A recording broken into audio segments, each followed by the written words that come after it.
Welcome, low ego action heroes. I'm Debbie Levitt from Delta CX, and welcome to the every Tuesday live stream for Q&A AMA. This is when I like to do what I call live mentoring. A lot of people have sent in questions ahead of time today. I wanted to start this stream about 10 minutes early. I'm not sure I'm going to get through everybody's questions. You can send in your questions ahead of time at deltacx.com/links. There is no charge for this. You do not have to be a member of anything. This is all free, and I'm happy to help and give my answers and opinions, and you can run with them or not. So I'm going to first, of course, thank all of our paid Patreon members. Thank you so much for all of your support. You can join our Patreon at patreon.com/CXCC. You are welcome to join totally for free. We also have some paid levels as well, starting at $1 American a month. But again, happy to see you there for free. Totally fine. So let's move right into the questions because we have so many of them. Normally, I invite you to ask me questions while we're live, but I am worried that I am not going to get to them because we got so many questions ahead of time. So let's see how far we get, because those of you who've seen this show before know I like to give really thorough answers where possible. So let's take a look. We got a lot of stories from people, so let's take a look. I'll be reading all of these out loud, so if the type on the screen is a little small, don't worry about it. This one says, "Hello, Debbie. My supervisor created acceptance criteria KPIs for UX research reports and decided that X insights must be new and actionable. This counts for new studies and studies that ran for a couple of times, like the third or fourth time. Also, when a whole team was working on the same investigation topic and delivered insights. People in the team were from strategy, customer service, data science, product, etc. Question. Is it reasonable to expect I should deliver only new Oh, Happy New Year, Chantel. Yeah, you're right. Thank you. It feels like it's half over already, but yet no, it's still fresh. Okay, so the question on the screen says, this way. Is it reasonable to expect I should deliver only new insights from UX research studies, first studies and recurring, also with a team working on the same topic? Or is there a risk of design bias in the UX research study to look only for new insights? I'd love to hear your thoughts on this. Thank you." What an incredibly interesting question. And of course, anybody who asks questions, you're always welcome to share these answers with anybody you like. These shows are immediately archived on our YouTube channel, which is up here, CX-CC. So you can always find them there. Afterwards, I'll be putting them in our playlist for Q&A AMA. So the first thing is, I'm worried that you're being measured by the quantity of something that you do when our work is so much about the quality of what we do. And I'm worried that it's going to make you try to come up with insights that weren't there or feel like you have to fill some quota. UX is not about a number of things. If somebody wants to see 10 great insights and you found 8 great insights and no more than 8, I wouldn't want to see you make up 2 of them. So it shouldn't really be about quantity. So I would definitely want to talk with your supervisor about how you're being measured, because it's more important to measure the quality of what you do and how you do it and the effect that it has on teammates and the project. I would rather measure, are people taking your insights and acting on them, using them as evidence, data, and knowledge? Are they being ignored? So again, you can come up with 1,000,000 insights, you can come up with 3, but are these having impact? Are they allowed to have impact? That's what I would like to see. So I don't think it's fair to say you always have to come up with X number of insights. I mean, unless the number is really low, if it's like 2 or 3, okay, you should probably always be able to come up with a handful of good insights from any generative or evaluative study. But if this number is a much higher number, 10, 15, 20, 50, then I think this person really doesn't totally understand research. Sorry, supervisor, if you're watching this video later, but I think that if you understood research, it wouldn't be about how many. So I think that this is not the right way to measure this person. I listened to your podcast. I love them. First time attending live. Thank you. Let's see if I can see who this is from. LinkedIn sometimes doesn't give me people's names. I apologize. I'm not calling you by your name. Let me see if it'll come up. No, I refreshed LinkedIn and it didn't come up. So I'm sorry that it's not saying who you are, but thank you. So yes, ultimately, I don't think this is the right way to measure you. Now, again, the question is, what is the right way to measure you? I would want to measure you. If I had to measure you on something, I would measure so I like to look at the quality of your work, the critical thinking brought into your work. Can you do your work efficiently? Like, are you balancing taking time to do things well, but not taking forever to do things well? And I would also want to take a look at, are you answering the questions that need to be answered? So first, that would mean, are you collecting the questions that need to be answered? Not exactly the way we'd phrase them, but are you learning from teammates? Oh, hello, Estabrak. I'm not too sure how to pronounce that. Hopefully I'm close. Hello. So are you taking the time to collect from your teammates their questions, curiosities, assumptions? We have a whole episode on this. Go to the CX-CC channel and look for episode 196, where you can learn about running the knowledge quadrant exercise and make sure you're capturing all this, because I find it's really much more impactful when we collect from people what they wish they knew and what they need to create better strategies and decisions.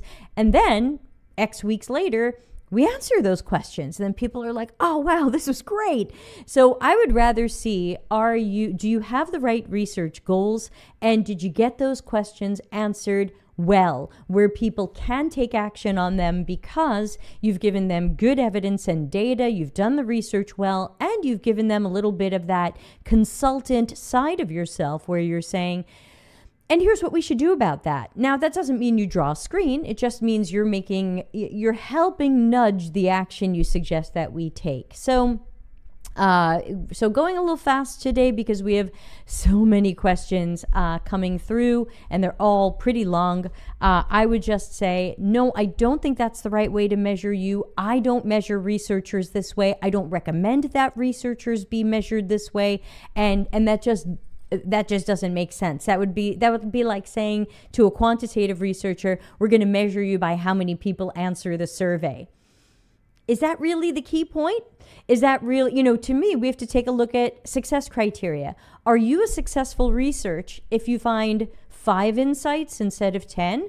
You might be. You might find 5 amazing things that really change what's going on in our project and save people from work we shouldn't do. So it's not about the number, it's about the value of them and how you got there. So I would encourage your supervisor to think of it differently. But when you tell me that's what your supervisor came up with, I'm going to guess that you have a supervisor who's not from UX and might even be from engineering. That would just be a guess, can't prove it. Okay, good luck. Keep us posted. Let's look at our next question. This one's even longer. So sorry, I'm going to have to make the text on the screen really small, but I promise I'm going to read this out loud. Remember, I'm also in our online communities giving people help, and we help each other. The community helps each other. I'm helping people there as well. We have a Slack channel and 2 Discords. Join what you like. Check it out over at deltacx.com/links. That will link you over to our communities as well. What would happen if the insights were reoccurring? How do you mean reoccurring insights? Do you mean like you just keep finding the same thing?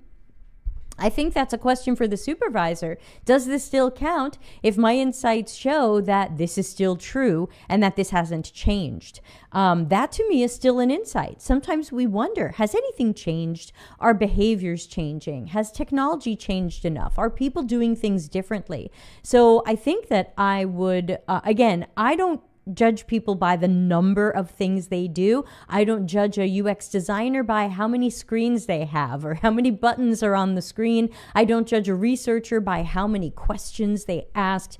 To me, this is all about the quality of the work, which is another reason why, hello, Aitan, which is another reason why it's so important where possible for UX practitioners to have UX managers and supervisors, because someone coming from the work would be more likely to know the best ways to judge us and in that sense to guide us. If someone finds you're doing something wrong, can that supervisor help you, coach you, That's what I'm nervous about. Yeah, it was more there's a hole in the supervisor's way of thinking. I think so. And they might mean well. They might come from a background where for whatever type of people they managed, it made sense to count something that person was doing. Because it's easy to count things and say there's enough things or there's not enough things. But in qualitative work and behavioral work and creative work, it's very hard to say that the right measurement is a number of things. All right, going back to, they care and acknowledge A/B testing and online data, but for quantitative research, it's abstract for them. Again, these are all quant things. A/B testing is mostly quant. Online data is mostly quant. It sounds like they love quant, and that's okay, but we have to remember that qual is really important also, and that's often where we get more insights. We're more likely to get the insights from the qual and know how and why than just some of the how many and the numbers. Sorry about my cursor being on my face. It's a mistake I make a lot. Just pretend I'm pointing at myself. So again, it's a discussion that needs to continue. Let me go to the next question because we have so many questions today and we're 10 minutes into the show and I answered one. Okay, this person says, hi, I work as the only UX designer, 2 years of experience in a team, and I feel an almost panicky fear of doing user research. I don't know why. I totally agree with why it is super important and necessary to do it. I've even had nice experiences when I push myself to do it, and people are nice and helpful and happy to speak their opinion. My studies were also about HCI, but with a lot of focus on methodology for researching, so it's not like I'm totally new to it, but it still scares me a lot when I have a new topic and have to reach out to people, or I'm working on a concept and want to get user feedback. Since there's a bit of downtime with new features coming up, I'd love to use the time for doing a round of contextual inquiry and observations to collect data about our current situation and uncovered needs, but I feel so scared and inadequate to do it. Like, I think it might be a mix of being still quite junior and also tending on introversy, but is there anything I can do to make it better, or should I give up on the role? No, I would not give up. I would not give up. You've said enough here that I can tell you have definitely a good foundation of competence and proficiency. You know some of the words. Hi, Nicoleshwari. Sorry, I don't always pronounce everybody's names well. Sometimes I make people Italian or American. I apologize, but hello. So to the person who asked the question, there are definitely some things that you can do. One thing that I would probably recommend most strongly here is to get a mentor or a coach. Find an experienced person from inside the company if you can. If you have a great researcher inside the company who can make some time for you, that's a great person to partner with on this stuff, and just tell them you've done some of this before, but not a lot of it, and you're looking for a partner to make sure you're doing a good job and leveling up and not missing things. If you can't get that, I do recommend that people look for mentors and coaches outside of their job. I hate that this has turned into an accidental plug, but I do this type of coaching with people. They do sign a non-disclosure agreement so that if they share anything about their current jobs, we keep it confidential between us.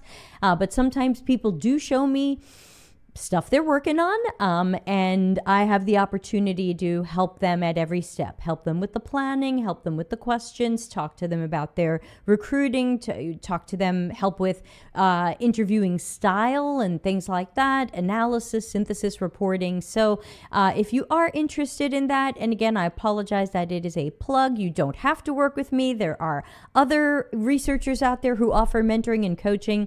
Yes, Anna Lucy, I started early today. You are on time and you're fantastic for it. I started early because of the number of questions I got ahead of time. Overwhelming. And I can't stay late today, and I want to try to give everyone good answers and solid answers. So you can find my coaching at deltacx.link. That's my URL shortener, /coaching. Everybody gets one session for free, and they can use it for whatever they like, and we can talk about this if you'd like. After that, I do charge. I charge $50 American for a half hour. There's no maximum or minimum, so I am an option, but again, there's plenty of other options out there, and if you can get some good coaching from somebody, I think it would not only help your skills, but it would also help your confidence, because I think some of this is just confidence, and you probably need a boost of confidence and some expert support so that you do it and you know you can do it. Good luck. Okay, we have another long question. Everybody sent in their long stories today, but we encourage that, so that's fine. Just means I have a lot to read out to you. Okay, this one I have to make the font even smaller. Okay, so let's take a look at the third question that came in. And again, you might be wondering, where'd all these questions come in? That's because deltacx.com/links has a link you can use to ask questions ahead of time. That way, even if you can't join these sessions live, your question gets answered and you can watch it later on YouTube. Yum. All right, let's read this question. It says, hello, I have been working as a UX designer for around 2 years, and in the past 6 months, I've worked on a project in close collaboration with 4 front-end developers. I'm trying to talk with them more often because at the beginning, I would maybe work on a concept for a while to make it as ready as I could before showing them. But then maybe something would be not possible technically, so I felt it wasn't very efficient and that I had to talk with them more work-in-progress concepts. So I'm doing this, and they're really nice, and we're open about having more exchange and giving me feedback, etc. They also include me often during the implementation phase if there is some revision or change necessary. Okay, this sounds good so far, but I think our story is about to take a turn. But lately, I worried more and more that they judge me as not being very good.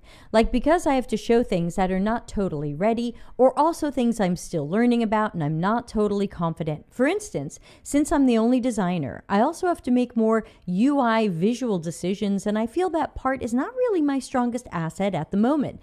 But yeah, at the beginning, I was more okay with the fact that I might have to revisit a concept, or that I realized a decision I made wasn't the best, and asked to change it because I was also new in the project. But the more time passes, the more I worried about these things, as they are something that diminish my worth and quality as a designer and feel pressure on being better. Okay, another fantastic question. I'm so happy that people are comfortable sending these in to me, albeit anonymously, which is fine, and being open to my opinion and take on this stuff. So first of all, I like your process. I like that you're including your developers team. It's something I tend to do when I'm working in design jobs. We want to make sure that I used to try to meet with developers even once a week just to say, this is the direction the designs are going in. But you have to monitor this carefully because you don't want to say things like, what do you think? That opens up all kinds of things. You don't want to say, well, what do you like about it? Or what would you change about it? Now it does sound like you aren't totally confident in what you're doing, and maybe you need their help, or you expect them to fix your design. So I really think that some of this communication is where you have to just be careful in what you say and how you say it, and be clear on the type of feedback you're looking for from them. Because I know, and you know, that you're looking for, I want to make sure that I don't design anything that you can't build, or that has to be changed later because it doesn't match up with something going on with our technology. So you just want to be clear that this is going to be a weekly review or twice weekly review or whatever you're doing. Maybe it's a recurring meeting on a cadence, and you want to be clear that this is just to make sure that what you are designing is feasible for engineers to build, given the time and staff and resources that they have. And that if there's some reason why they can't build what you're designing, let's talk about it, because sometimes that wins and you have to change your designs. But sometimes, not always, but sometimes the engineers don't have a great reason to push against what you've designed. I've certainly run into that in my design career, where engineers have, in some cases, said to me, we don't feel like building that, or we don't like it, or we don't want to do all that work. And that's where I've had to kind of push back and say, well, wait a minute, are we still meeting our project goals? Are we still meeting our company values? Are we still delivering what's going to be best for the user or customer? If we don't, because it sounds like we could build this, but you have a reason why you would rather not. And I want to make sure that we're still going to feel like we did something great for the users. I don't want to sacrifice a user's experience because my developers thought, I don't feel like it. So sometimes there are those conflicts there. But I think that it's great if you can just communicate to them that this is going to be a recurring meeting or recurring conversation because I want to be collaborative and because I want to make sure that I'm not designing something that you can't build, and I'm not wasting your time later by delivering a design that you can't build or having to ask you to change something later. I think this is just a little bit of marketing spin because I think you're doing something good, and I think depending upon how you're explaining it now, you just might need to make sure they understand in these meetings, maybe put it in the description of the recurring meeting, that the purpose of this meeting is to make sure that you know the direction and that the designs are going in, that we can make sure that everything is technologically feasible. If something doesn't seem technologically feasible, to discuss it and make a decision as to whether or not we will stretch our tech or we're not going to do it. So I would say just be clear with the boundaries of what you're looking for and why you're looking for them, and make sure they know that it's part of a good collaborative UX process for a designer to coordinate these things with engineers rather than everybody being surprised later that something couldn't be built, or we don't have time for it, or it's not going to work, or whatever it might be, because no one likes their time to be wasted later. Nobody likes surprises later. Chantel says, I would also stop short of showing high fidelity designs if you aren't sure it's buildable. Low fidelity in sketches and explanations may save you time in the long run. Yeah, and if you don't know what Chantel means by that, I think I'm reading between the lines here, which is very often when people see that full UI, visual design branding, they feel like this is finalized. There's something very final about people seeing that, and sometimes you have to explain to people and remind them that there's still time or room for changes and that we can still have that discussion. Now, I think nowadays people who have to do the UI design as well do tend to just work in that higher full fidelity. You're probably not working in wireframey, boxy, no color, no branding kind of stuff first and then adding that later. In the old days, that's what we used to do. And so we would first start with what we called something more medium fidelity, which didn't have the full branding on it, which certainly communicated to people that it was not finalized. But I think now more designers tend to just work all the time in high or full fidelity with the real UI. And there's pros and cons there. So, that's it. So I feel what Chantel is saying, but I think the world has changed when we weren't looking. So to the person who asked the question, I hope this helps. And I'm going to jump to the next question because we got so many today, and I can bump up the font on this one. This one is shorter. This one says, hi, I want to apply both research-focused and design-focused job offers. Oh, I want to apply too. I was wondering if I could get some tips on how to approach my portfolio structure. PDFs are highly customizable, and I could tailor my portfolio to each application, but they're not mobile friendly. A website with 2 versions, one for research, one for design, maybe providing variations in case studies, one case study focusing on research, the other on design, another on yet another aspect? ? Okay, so I do have advice on this, and again, some people have opposite advice, so you've just got to pick what works best for you. Thank you, Aitan. Aitan says scrap PDFs, and I must agree. Once in a while, you will see a job application that says upload your portfolio PDF here, but I think more and more they're asking for website URLs rather than PDFs. PDFs are also harder to update and maintain, and another problem is if you give someone a URL, they're always seeing the newest version of your website, adding more case studies, updating things. If you send somebody a PDF, they might have that thing for years, and it's outdated. It's not a living document. So I10 says, technically, doesn't each project start with research and research feeds into design? Yes, ideally. So what I recommend that people do is when you create your homepage of your website or your landing page for your portfolio project, just be clear when you have those little modules about what your different case studies or projects are. Just be clear about what you did in that project. This project, I only did the research. This project, I only did the design. This project, I did some research and some of the design. Whatever it is, just tell us. Oh, hi, Matthew. Matthew says 2 pages on your portfolio site or a split portfolio site. So I technically don't agree there. So I would say, because we know that some jobs are looking for a specialized researcher, some are looking for a specialized designer, and some wish you could do both. And the problem is, if we split those, we're not thinking about the hiring manager that might want to see the portfolio projects from each, or any portfolio projects that combine both. So again, don't forget to keep using your task analysis and think about the people coming to these sites and what they're trying to get done. So I would say 1 portfolio site, and as you list each of your case studies or projects, just have a little bulleted list or a sentence saying, on this project I did UX design and evaluative UX research / usability testing. On this project, I did generative research with 20 interviews, and then I did some design.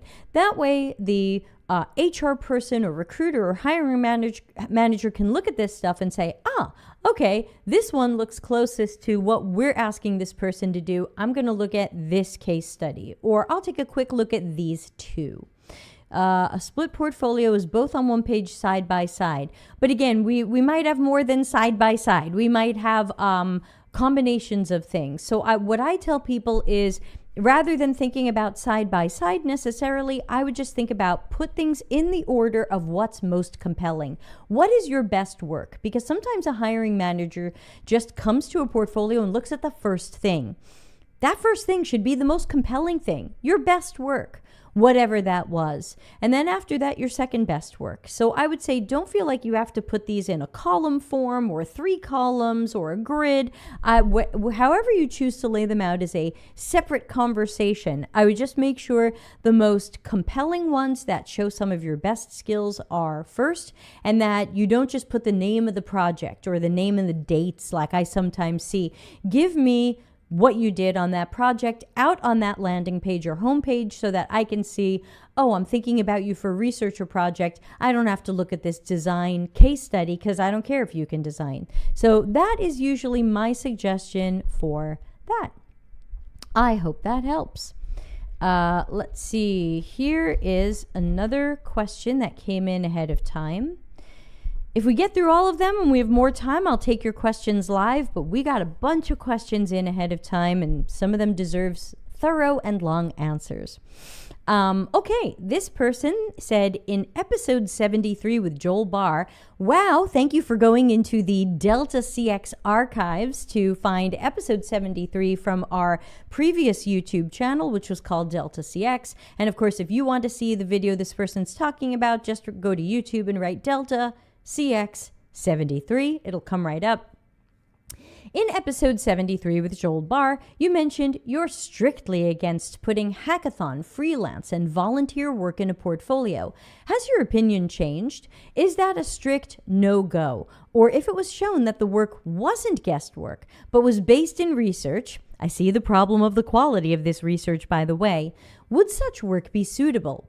As a starting designer / researcher, it seems difficult to find projects, especially with other people to work with, that don't fall into one of these categories. And I think there's a follow-up question that came in that kind of addresses some of my answer to this, but we'll get to that question after.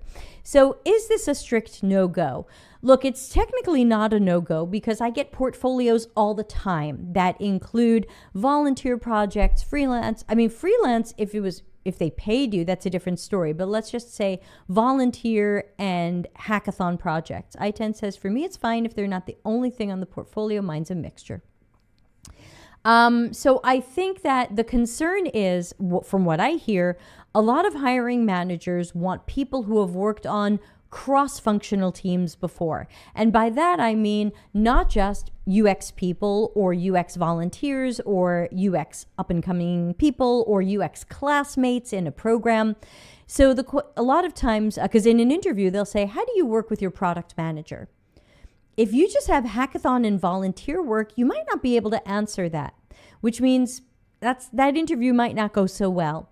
Sometimes they ask, how do you work with engineers? And we just saw from a previous question that how you work with engineers is really important. And I can see that being a common interview question. So we can take a step back from that and see that if companies want to ask that during an interview, they might want to see portfolio projects or case studies where you had those interactions. You had a product manager, you had engineers, or you had some sort of other stakeholders or team that you had to work with, because they want to know, how do you work with these people? That to me is one of so there's two main downsides, in my opinion, to some of the hackathon and volunteer projects. One is they're not on realistic teams, and so they don't look like real work projects. And some hiring managers, as you'll see from a question we have coming up, don't even accept them as portfolio examples, because they might have had no stakeholders. They might have had no engineers, no product managers. It was just something you cooked up in a day or two at a hackathon, and it's a cool idea, but then we get to your second thing. There's no rigor. There's no quality to the research. Every time I've been part of a hackathon, and I've done a bunch of them back in my Silicon Valley days, 10 years ago, there was no research. The whole idea was to come up with an idea, do a little coding around it, and show something brought to life. So that means we're not starting with good generative research.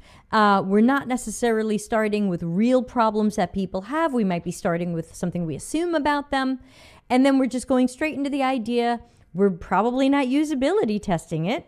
And we're just coding it and going, look, we have a little thing. And so the problem is that there usually isn't UX rigor or quality in the work done at hackathons, and sometimes even at volunteer projects. So those are the things that concern me, especially when people say, gee, I can't find my first job yet. Sirog says, I think a mix of real and volunteer projects shows diversification and a self-start nature. I don't. So I think that I'm sometimes worried that a lot of hackathon and volunteer and free projects show that you don't mind being taken advantage of. So I think that just because you've been in a hackathon, I've been to hackathons. Not everybody there was a self-starter. I've seen volunteer work and pro bono work. Not everybody's a self-starter. So I think that we hope that it might show that, but I'm not sure that it does. I've never looked at somebody's portfolio and said, oh, look, they have all of these personal projects and volunteer projects, and they did this hackathon. They sure are a self-starter.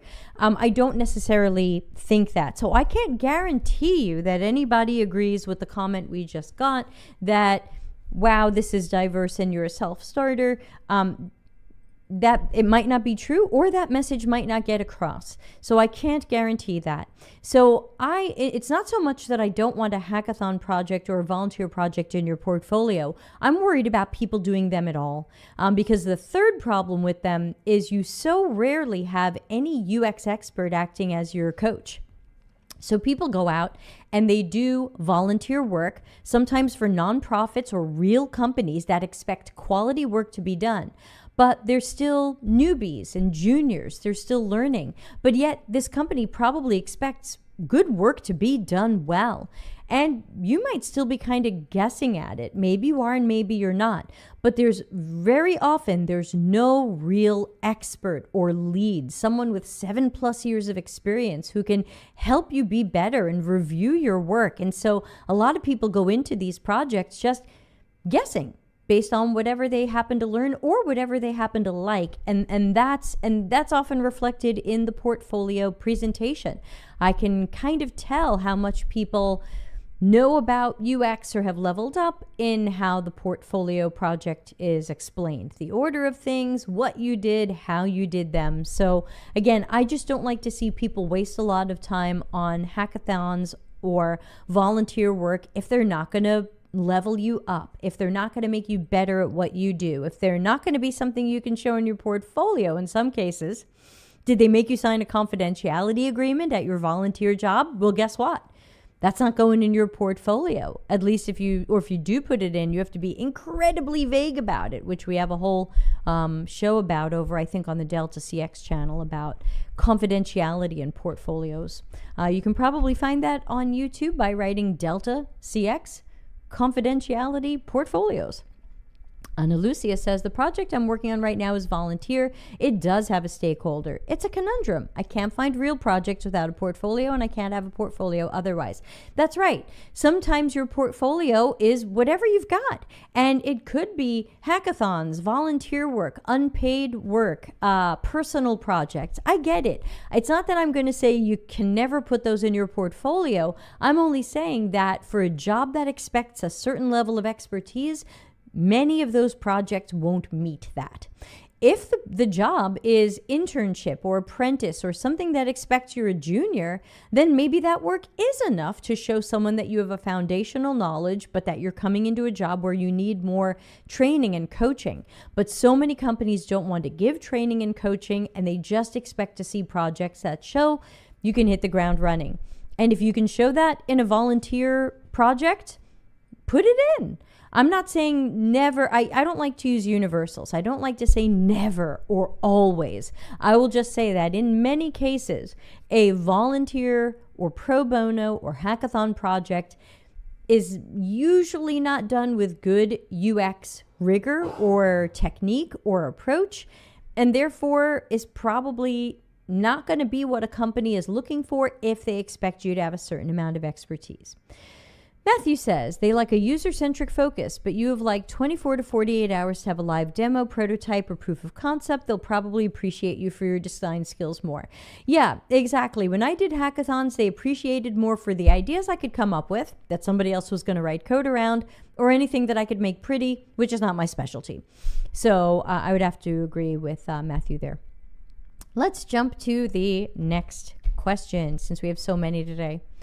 And thanks again to everybody for sending in all of these super questions. They sent them in ahead of time through deltacx.com/links. I will always do my best to answer everybody's questions in the hour that we have together every Tuesday. I'm also going to be changing our time zones on here, so look for some of these to happen at 3 p.m. Italy time, which was 24 minutes ago, and some to happen at 11 p.m. Italy time, so that we can get more people from more time zones involved in joining these live. But even if you can't join live, I will answer your question, and you can find it on YouTube later.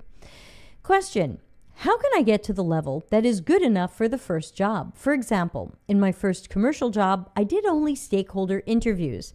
Now I know what I would do differently, what I would include in a research plan, and what would the research questions and hypotheses be? How would I choose the participants, etc.?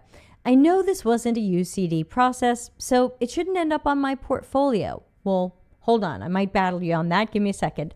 To be honest, I'm feeling a little demotivated because I realized, based on your advice, all of my work is kind of bad. If I indicate my awareness of it in the portfolio or interviews and what I would do now to steer it towards the UCD approach, is there a chance for me? Timothy says, I love a user-centered requirement that doesn't give any user insights or way to get to them. Yes, well, feel you there, Timothy. Ana Lucia says, aren't hackathons usually over a weekend? There's not enough time to do proper research or design. Yes, for sure. So let's cut this question into two pieces, because there's some things going on in this story. First of all, when people come to me and they go, I did this project at my boot camp or as a volunteer thing or whatever, and I realize looking back now, I didn't do it as well as I could have. Now, I would say you can still put that in your portfolio, especially if it's all you have. And I would add to it and say, this is what I did and this is why I did it this way. But if I could do this again now, here's what I would do. And I would totally accept that in a portfolio, because it shows me that you're growing and you know more stuff than you used to. Totally, to me, totally fine. If someone else looks at that and thinks badly of you, that's their problem. I would rather see someone growing and learning. I have been in job interviews where I've shown actual real work I did at a real job, and it was like 2 years before, and the person asked me, if you could do that today, what would you do differently?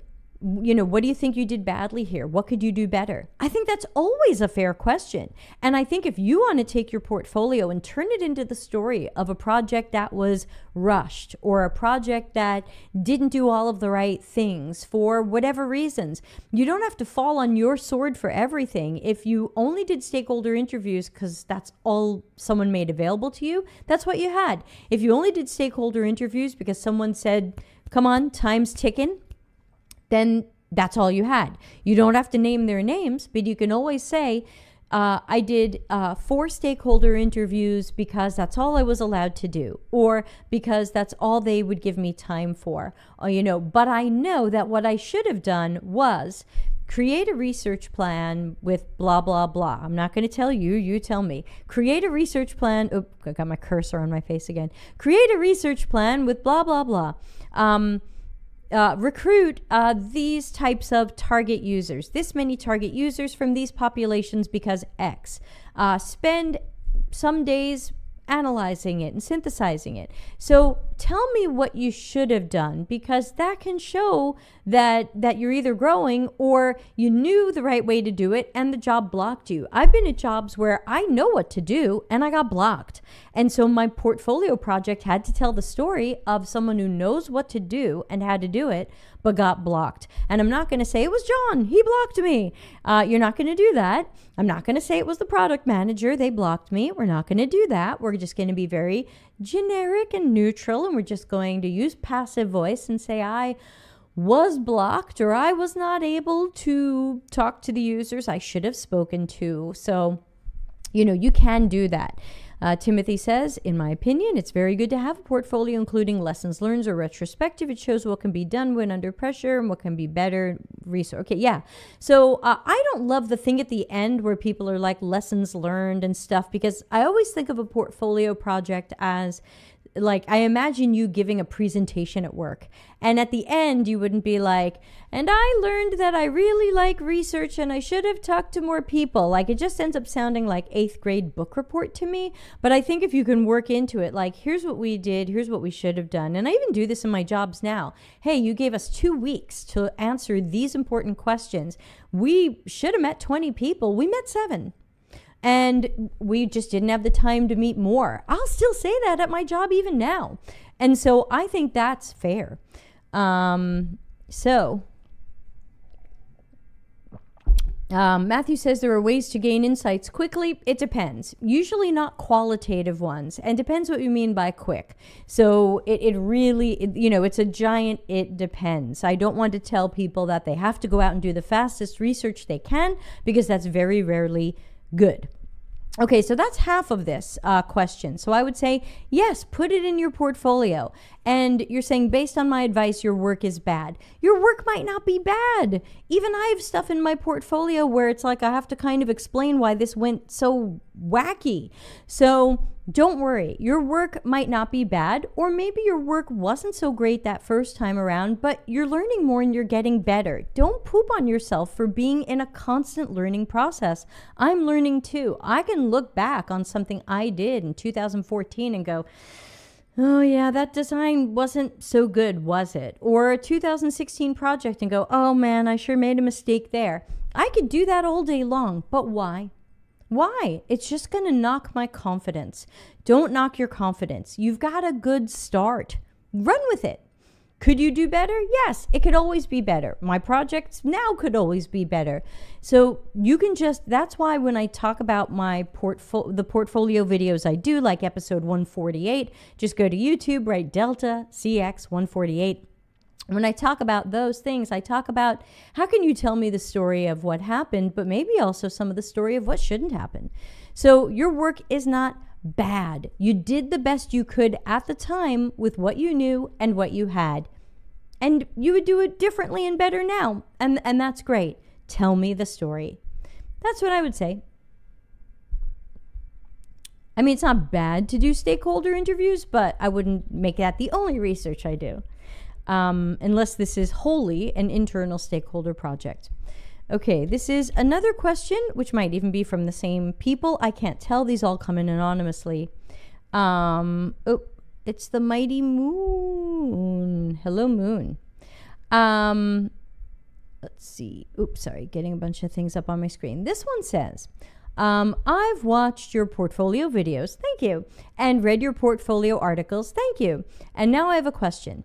How can a person without any real UX experience and looking for the first UX job find projects that allow them to do good work? My work is not meeting the standard that you describe, but I can't seem to find opportunities for projects that allow me to follow the proper UCD process and do good work and later present it in a portfolio. In your article, you mentioned fake projects, but hiring managers I've contacted said they don't care about them. They prefer worse process, but real work to show I can work in a team and have experience with business cases. It's hard to know who to listen to. Cyrarg, I'm probably pronouncing that wrong, sorry. Debbie reminds me of my jury panelist who always made me silent the moment she would ask a question. Sorry. It's important to stop and think. So hopefully it's a thoughtful silence. So this person raises a lot of good points, and it's a problem that we've had in the industry of UX since roughly 2017. In 2017, companies started closing doors to newbies. Before that, newbies were a lot more accepted because the ratio of jobs to people was way off. There were so many open jobs and not enough people. So that meant a lot more newbies got given a chance, and in many cases, there were some seniors there who could help pull them up, and we made it work. In 2017, companies started saying, we don't want the newbies. We don't want to have to train these people. We don't want to have to teach them. We want to see that you can do some real work. We want to see that you have experience. This is the real gatekeeping. People can pretend that I'm the gatekeeper, or Nick or Darren or whoever. We're not the gatekeepers. We didn't do this to you. These are the companies that are blocking people from getting in. I believe that people should have that way in. I believe that there should be internships where you are mentored and coached and your work is reviewed and improved. I believe that there should be junior jobs where you're mentored and coached and your work is improved. Juniors should not be thrown in and just told to do work and expected pretty much senior work out of a junior. So this is all wrong. I and other people have been fighting this since 2017 when this started happening. Here we are 7 years later. We haven't learned our lesson. And so I don't have a good answer. I can't tell you how do you get into an industry that has mostly closed its doors to new people since 2017. I haven't been able to fix that. I've tried. I write articles. I write books. I speak at conferences. I tell people open jobs for apprentices and juniors. Even in the whole past couple of years where people say, oh, we don't have enough UX people. We're going to have to democratize and let product managers and other people do UX work, and UX people should train them to do it. And my thought was, really? We're going to train non-UX people to do work, but we don't want to bring in junior UX people who need the same or less training? This doesn't even make sense. Hey, Steph, good to see you. I'll be doing some at 11 at night in case you're a night owl. So to the person who asked the question, I don't have a good answer. I think it is true right now that most hiring managers want to see real work, even if your process isn't that great, because they're going to throw you into the deep end at their company and they want to see that you can swim. They are less concerned about good process because at many companies, a good UX process isn't supported. People don't want us to take the time to do a good process, which is just this weird, bad thing that keeps feeding itself. We don't do a great job, and then we're looked at as having not a lot of value, so someone else thinks they can do our job, which feeds bad work being done or not as good work, which makes people think it doesn't have value. And so the problem is nobody has done critical thinking about this, or I don't want to say nobody, it feels like it, that's just being emotional. Few people are doing the critical thinking here and saying, whoa, if we want good work out of these people, we have to give them the time to do good work. Chantel says, UX isn't always about good end-to-end work, in my opinion. Yeah, unfortunately, some companies don't want good work, whether or not it's end to end. And that's why you have to read job descriptions carefully. You have to talk to hiring managers carefully. There are some jobs out there that will help and train people, but they're much, much fewer because for some reason, people decided that it's better to not hire UX people to do their own jobs and instead teach product managers to try to do a UX job, as if product managers had the time to also do a UX job. It's broken. It's incredibly broken. And I feel like it's going to get worse before it gets better. We just don't seem to care about quality. We put out products that are broken. We say we'll fix it later. We ignore customer complaints and say they're just complainers. They're disloyal.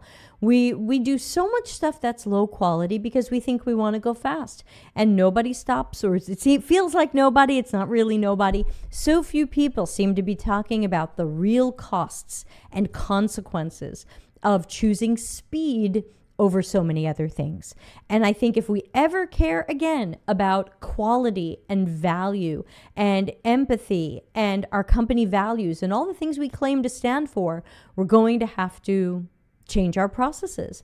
We have to balance speed with the quality we want to produce. It can't just be speed, speed, speed, and who cares about quality? But that's where we've been. So I'm sorry I don't have an answer. These opportunities don't exist because hiring managers decided they would rather see somebody who can come into a job and start doing the work than someone who needs help. And that means the door got closed, not by me, and it doesn't make sense. And now it's 7 years of that. And look what we have. People keep telling us we have less and less value. Okay, but they're creating that situation. So I'm sorry I don't have something better to say. Our last question for today, or at least the last one I got ahead of time. Has anything come in?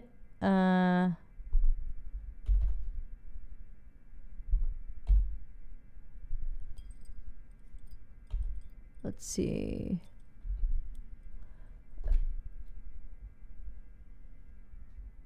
Let's see. It looks like nothing else has come in privately, so we'll take a look at our last question, possibly.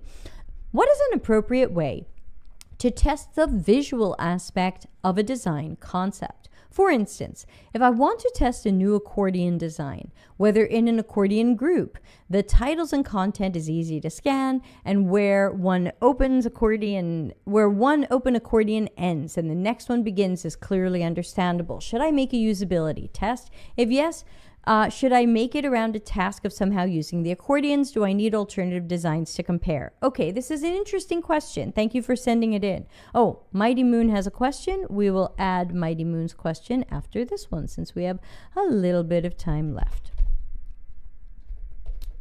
Okay, let me just add that to the question list. All right, so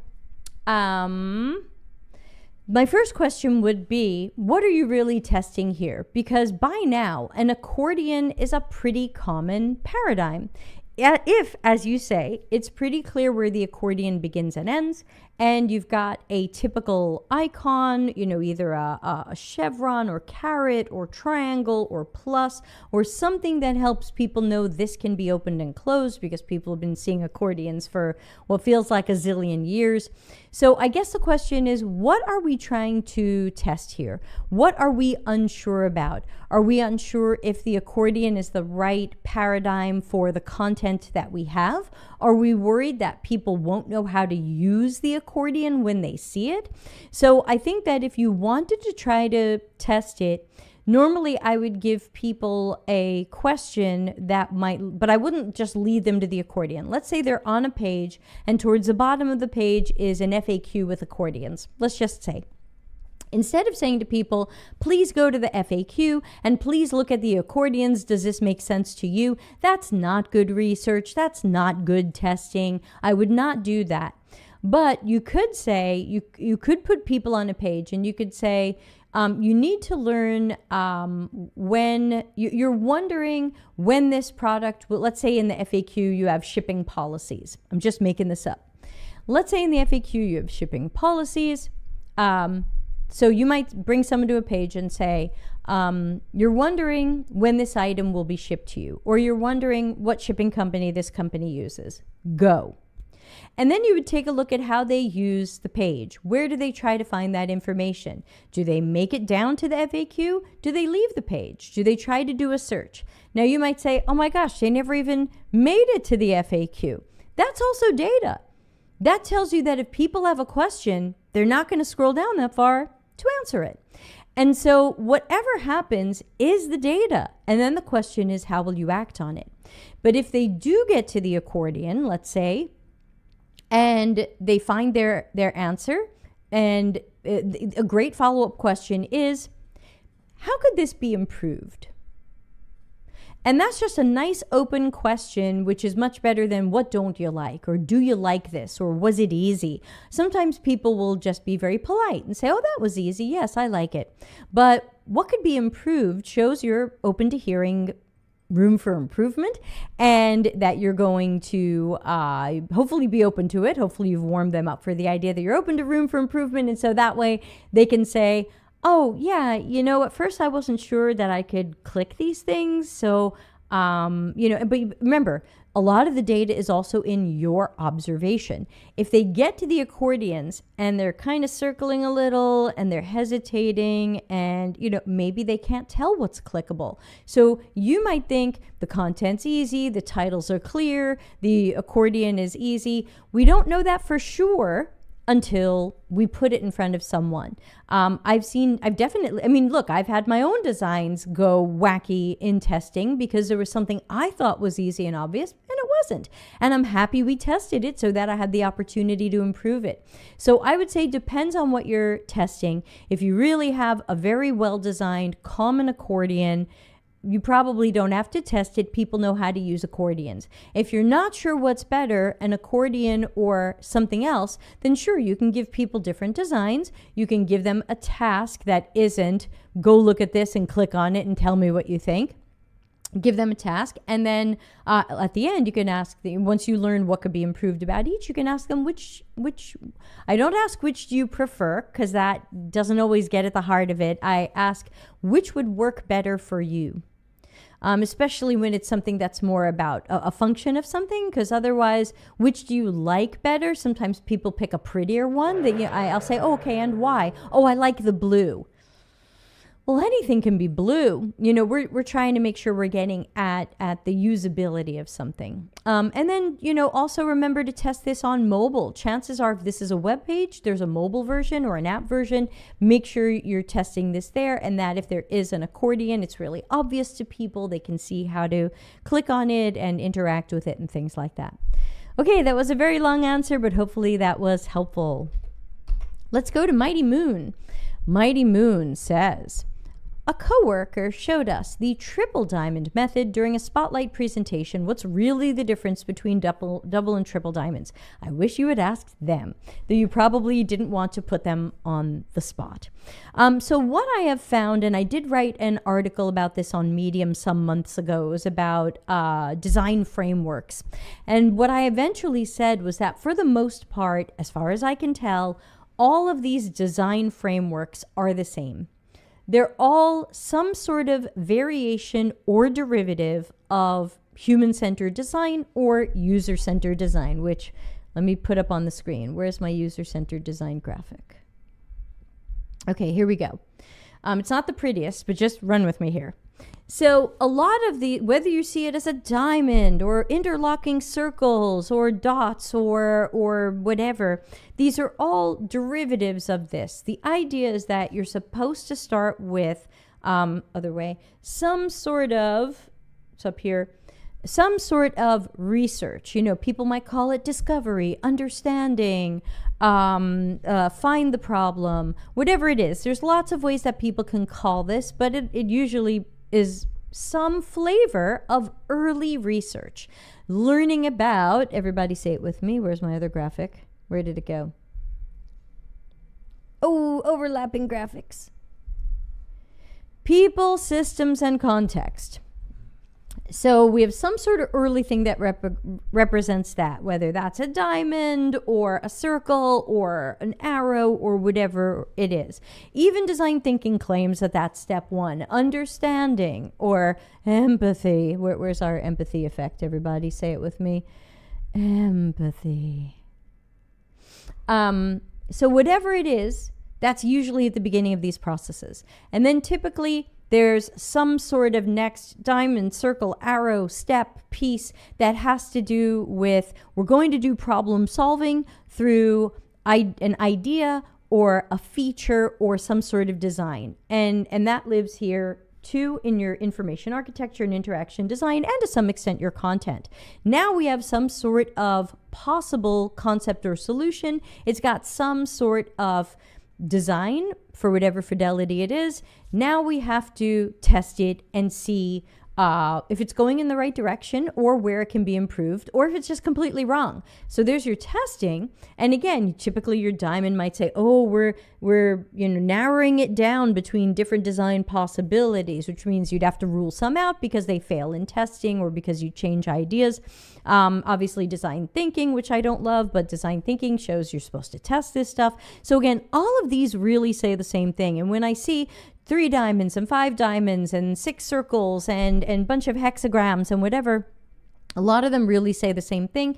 And I haven't specifically seen triple diamond lately, but my memory of some of these things is that they tended to either flesh this out in more detail, like, well, you're also going to diverge and converge on your research. Then you're going to diverge and research on your design. And then you're going to diverge and research, diverge and converge in your coding or something else. 3 diamonds and a pentacle. Yes, Steph knows it. Hold on, I've got Steph's right here.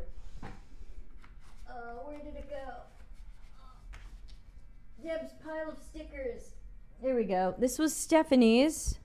You can buy this online, of course. Hashtag not sponsored. Steph's, eerie, Halloween-themed derivative of user-centered design. I still have it on the sticker because I haven't figured out what I could put it on where someone won't think I'm a Satanist.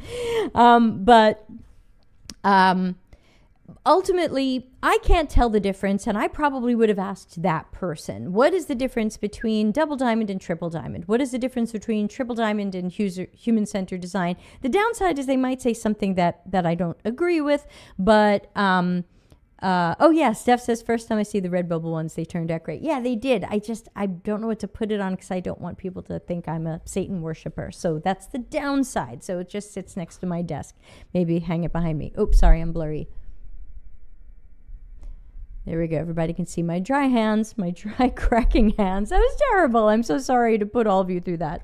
Let's put some hand cream on. Hashtag not sponsored. So, Mighty Moon. Ultimately, I think that a lot of these things are people putting their trademark symbols on stuff and trying to claim something that is really just a derivative of what we already knew or what we were already doing, or sometimes just fleshing this out more. I haven't seen one of these yet where I thought, wow, they really added something to this that I didn't know about or I hadn't thought about or that doesn't exist in my process. Sometimes they're just listing it out more. I've seen ones that are steps with bullet points, and so ultimately I haven't been impressed by any of these extra diamonds or dots or whatever because what's the difference? And my final question would be, are we going to do this? You can show diamonds all day long, but if your company wants UX done in a day, you're not doing any diamonds. You're not even doing the first part of a diamond. So my question would be, cool, but how is our company going to support us doing this? How are we going to get the time and resources and people to do this well? These are my questions. Hand cream. These are my questions. And so I think that is the more important question, which is how do we get the support, budget, time, headcount, resources, and tools to do this well, no matter what form human-centered design comes in, no matter what the company is calling it, double diamond, triple diamond, human-centered design, user-centered design, whatever it is. So I think that is probably that more important question. Ana Lucia says, people try to reinvent the wheel and the wheel already works. Yeah, ultimately, we must remember that human-centered design has ISO standards. This is a known thing. This is a documented thing. The ergonomics of digital experiences is a heavily known and studied and documented and standardized thing, and anybody can draw all the things we want. I could come out tomorrow and say, hey, are you using the 7-arrow process? Is that what I have on the screen? Are you using the 7 chevron process of UX? Are you using the 7 chevron process of customer centricity? Like a trademark symbol.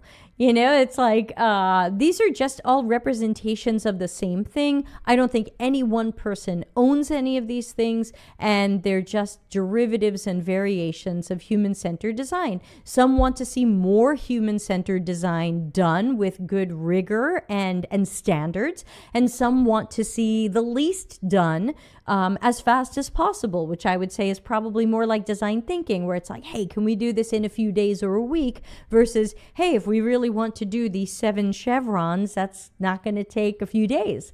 It's going to take longer.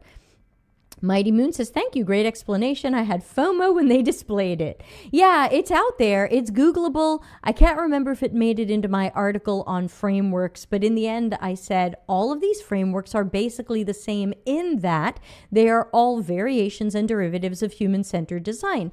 I would rather say human-centered design or user-centered design than to say, oh, it has to be this double diamond and stuff like that. So it's just not my preference.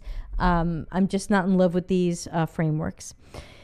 Steph says, I think it's interesting when people take a process and adapt it for their own company, but then everyone is trying to get some social media juice by showing their own version is better. Yeah, and to me, if you think your version is better, I'm going to want a lot of information about that. I want to know how you did it and how you know it's better. Like when people say, oh, design thinking works, it's the best. Okay, I don't believe you until you show me how you did it and how you know it worked.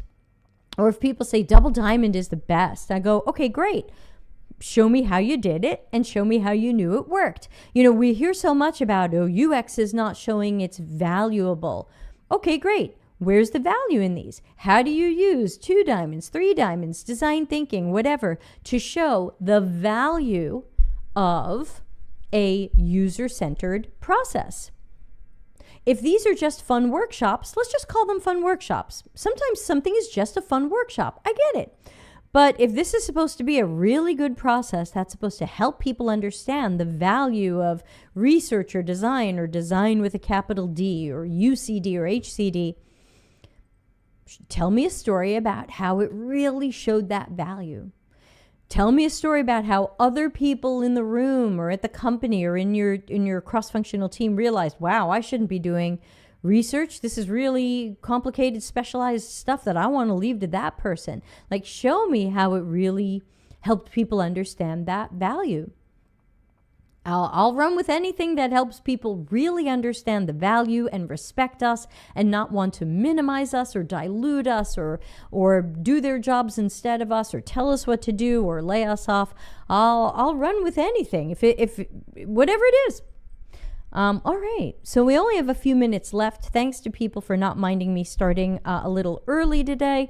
I knew we had a lot of long questions and I wanted to try to give them some good answers. Hopefully they were good. And let's see. I think that's it. So I'm going to have to go start my work day. We've got a wild week this week with lots of deadlines for our current research study so that we can jump into our next one. Mighty Moon says, is there a place where I can sign up and not miss these lives? I stumbled on it. Yes, cxcc.to/events. That is our calendar. You will see all the places where we're doing live stuff and how you can check out the recordings later. So definitely check out our calendar. You can even add this calendar to your calendar, like a Google Calendar or Apple calendar.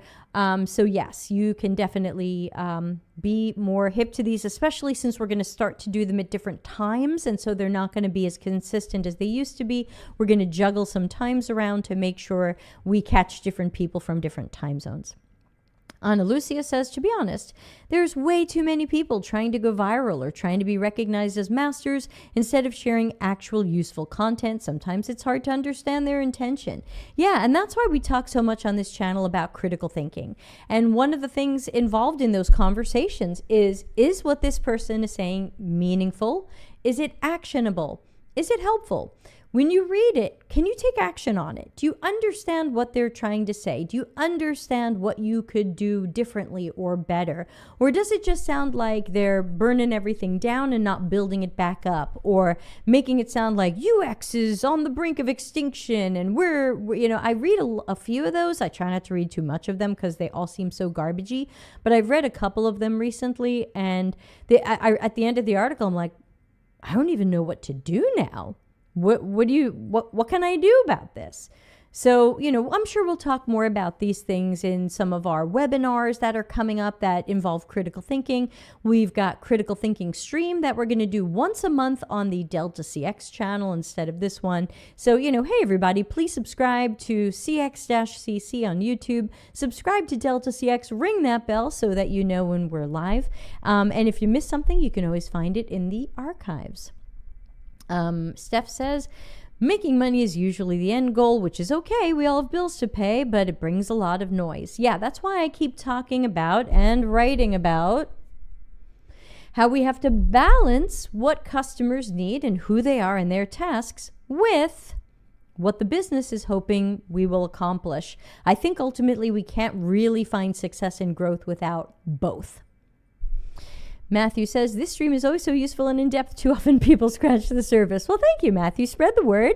I'm happy to help people with whatever questions or topics they have. People won't always agree with me or take my advice. That's totally fine. But I'm here to do some free mentoring and helping. And if it helps anybody, then it's worth it. That's a bottom line. So I am going to fire us out of here with our fire graphic. And let's take a look because I am starting to schedule more shows again now that we have all awakened from the drowsy slumber of the new year. So we've got Q&A next week, same time, 3 p.m. Italy time. And then on Wednesday, we've got our first free webinar of the new series. Now, these don't happen on YouTube, so you definitely want to check out the events calendar because they're all in Google Meets, and so you'll want to catch them there. Our next one will be Rebecca Greer, PhD, talking about her work as a researcher and change agent. And we want to hear about that. And there's lots more coming. I just posted to LinkedIn and Medium with the whole list of what's coming, but you can also see it on the events calendar. Yes, please tell your colleagues, Matthew. All right, everybody, have a great rest of your day, and I look forward to seeing some or all of you again next Tuesday. You can always send your questions ahead of time at deltacx.com/links, and of course, I'll answer your questions first. Thanks again. Bye.